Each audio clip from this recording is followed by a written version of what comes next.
வீதிக்கு வீதி இருக்கு, நிறைய கோடிக்கணக்கில் பூங்காக்களை கட்டி வச்சிருக்காங்க. ஆனா அதுல வந்து ஒரு போதைக்கான விற்பனை நிலையமா தான் இப்ப தூத்துக்குடி மாவட்டத்தில் இருக்கு. ஒரு முறையான பாதுகாப்பு சொல்றீங்க, ஹெல்மெட் போடுங்க, ட்ரிபிள்ஸ்ல போகாதீங்க, ஹாரன் சவுண்டு, சைலன்சர் சவுண்டு எல்லாத்துக்குமே நீங்க ஒரு ஃபைனை போட்டு எல்லாமே பண்றீங்க.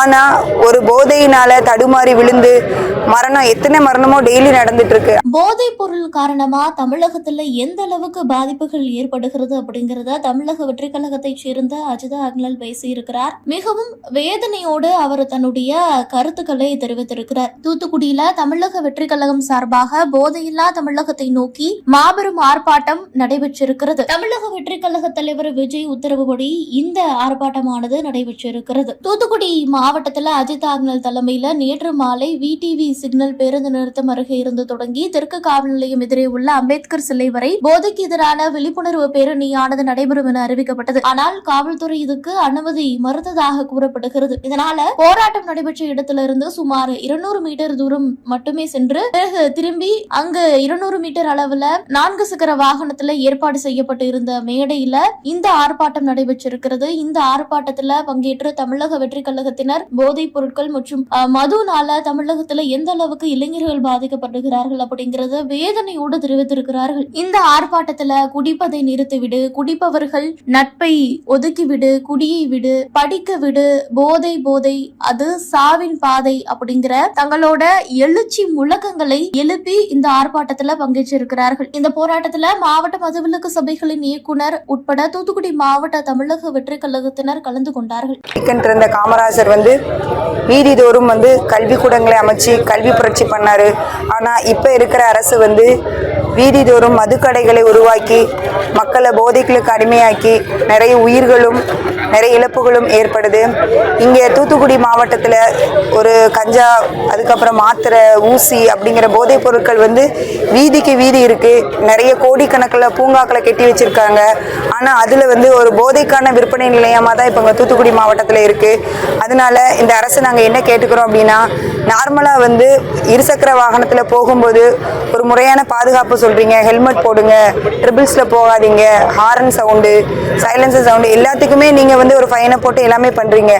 ஆனா ஒரு போதையினால தடுமாறி விழுந்து எத்தனை மரணமோ டெய்லி நடந்துட்டு இருக்கு. ஆனா வருமானங்கள் உங்களுக்கு வேண்டாம், மக்களோட உயிர் பாதுகாப்பு அப்படின்னு சொல்லி தான் அரசுக்கு வர்றீங்க. ஏற்கனவே முடிஞ்ச தேர்தல் பிரச்சாரத்துல கூட சொல்லியிருந்தாங்க, 2 பேர் இறந்திருக்காங்க. ஆனா விதவைகள் நாளுக்கு நாள் அதிகரிச்சுட்டு தான் இருக்கிறாங்க, மரணங்களும் அதிகரித்து கொண்டுதான் இருக்கு.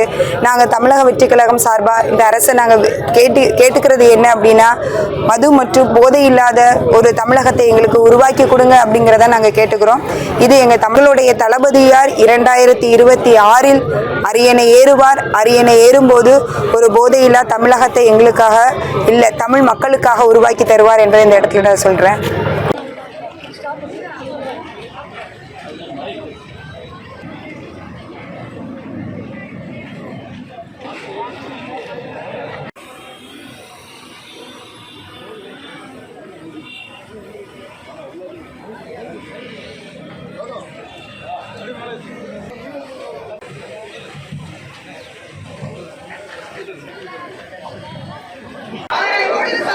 மதுவின் மூலம் வருமானம் நாட்டிற்கே அவமானம்.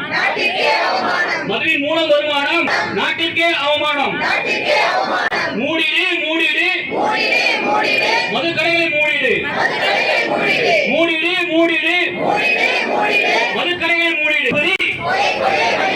காரணம் போதைதான், போதைதான், கொலை கொள்ளை கற்புரி. காரணம் போதைதான், போதைதான். ஒழித்துடு போதை போதை ஒழித்துடு, ஒழித்துடு ஒழித்துடு மூடிடு மூடிடு. நம்மளுடைய தமிழ்நாட்டில் வறுமை, வறட்சி, வேலையில்லா திண்டாட்டம் அப்படி சொல்லிட்டு போனா நிறைய பிரச்சனைகள் அடுக்கிக் கொண்டே போலாம். ஆனா இன்னைக்கு ஒரு சமூக பேரழிவாக காணப்படுவது இந்த மது மற்றும் போதை. நம்மளுடைய பார்வோற்றும் கல்விக்கண் திறந்த காமராஜர் அவர்கள் வீதிகள் தோறும் பள்ளிக்கூடங்களை ஆரம்பித்து அவருடைய ஆட்சி காலத்தில் கல்வியில் பெரிய புரட்சியை வித்திட்டார். ஆனா இப்போ இருக்கும் அப்பா என்று சொல்லப்படும் இன்றைக்கு போதை மற்றும் மதுவினால் தனது பிள்ளைகளை சீரழித்துக் கொண்டிருக்கிறார் என்பதே உண்மை. தலைவர்களை உருவாக்கியதும் இந்த தூத்துக்குடி மண் தான். பெருமைக்குரிய தூத்துக்குடி மாவட்டத்தில் இப்போது சொல்ல போனா ஒரே ஒரு மாற்றம் மட்டும்தான் நடந்திருக்கு.